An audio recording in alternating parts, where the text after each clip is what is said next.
let's look at a clever way to find the tiny hidden flaws that can threaten our entire power grid. You know, these huge failures often start with something so small you'd never see it with your own eyes.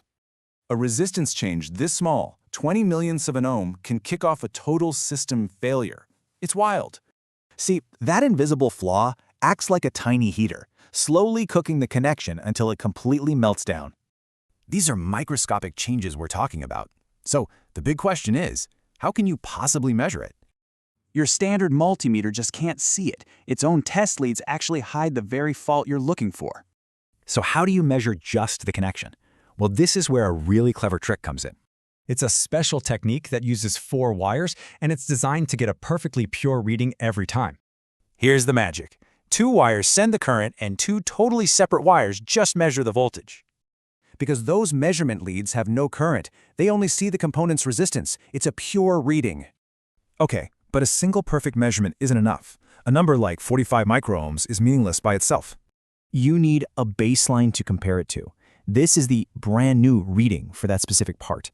Then, over time, you compare new readings to that baseline to watch how the connection is aging. And this is how you turn that data into real decisions. It creates a simple, clear action plan. You can see how this builds over time. A slow rise is normal, but any sudden jump is a red flag. So the rate of change is just as important. A connection that's degrading fast needs attention right now. Of course, all this trend data is useless if your measurements are bad, so let's avoid common errors.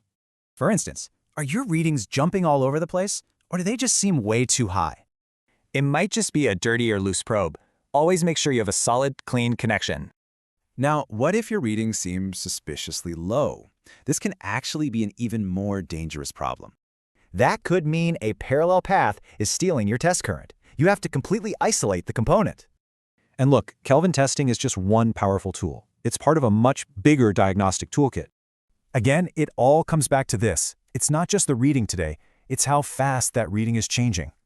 Just imagine if we could see the health of every critical connection. This simple method gets us there.